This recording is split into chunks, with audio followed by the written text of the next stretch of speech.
विशाली टक्कर का नाम और उनकी कहानी पिछले काफी दिनों में लोगों ने खूब सुनी। उनके दुखद अंत के बारे में भी लोगों ने जाना, लेकिन काफी लोग विशाली टक्कर के करियर के उस पड़ाव के बारे में नहीं जानते जिससे होकर वो गुजरी थी। काफी लोग विशाली टक्कर की वो कहानी नहीं जानते जो कुछ उनके साथ मुंबई में हुआ और मुंबई में आने से पहले हुआ। ऐसे में आज हम आपको विशाली टक्कर की पूरी कहानी सुनाते हैं। विशाली का जन्म 15 जुलाई 1992 को उज्जैन मध्य प्रदेश के एक सिंपल सी पंजाबी फैमिली में हुआ। विशाली के बचपन में ही उनका परिवार इंदौर में शिफ्ट हो गया था, जहां विशाली पली बड़ी। स्कूलिंग पूरी करने के बाद इंदौर के एजुकेशनल मल्टीमीडिया रिसर्च सेंटर से bachelor of science in electronic media की उन्होंने डिग्री हासिल की। फिर विशाली को बचपन से ही एक्टिंग का काफी शौक था। बचपन में जब भी कोई फिल्म वो देखती तो अपनी माँ की साड़ी पहनकर एक्टिंग करना शुरू कर देती और इस तरह से विशाली ने एक्टिंग के बेसिक स्किल्स तो पहले ही सीख ली थी। कॉलेज के दौरान विशाली ने कई ब्यूटी कॉन्टेस्ट में हिस्सा लिया और उन्हें जीता भी।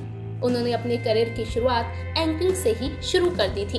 कॉलेज में अक्सर वो एंकरिंग किया करती थी, लेकिन साल 2014 में कॉलेज की कैंपस प्लेसमेंट के दौरान विशाली को स्टार प्लस की टीम ने सिलेक्ट किया और ये शो था ये रिश्ता क्या कहलाता है।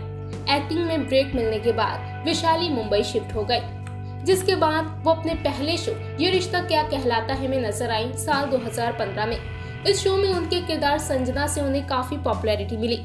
शो के बाद विशाली ये आशिकी, ससुराल सिमर का, मनमोहनी, सुपर सिस्टर्स, लाल इश्क और विश और अमृत में भी नजर आई। हालांकि विशाली को सबसे ज्यादा पॉपुलैरिटी मिली थी ससुराल सिमर का शो के किरदार अंजलि भारद्वाज से, जिससे उन्होंने best negative role of Golden Petal Award भी जीता।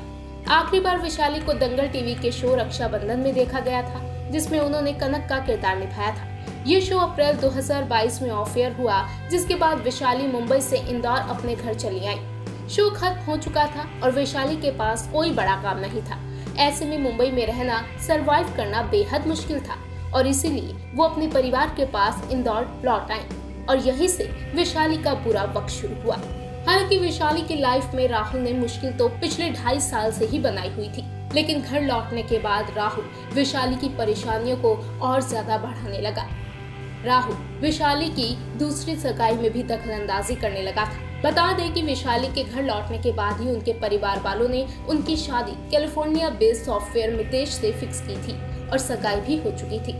विशाली अपनी शादी की शॉपिंग के लिए मुंबई लौटने वाली थी, लेकिन राहुल के कारण विशाली ने इस दुनिया से ही रुखसत होना ठीक समझा।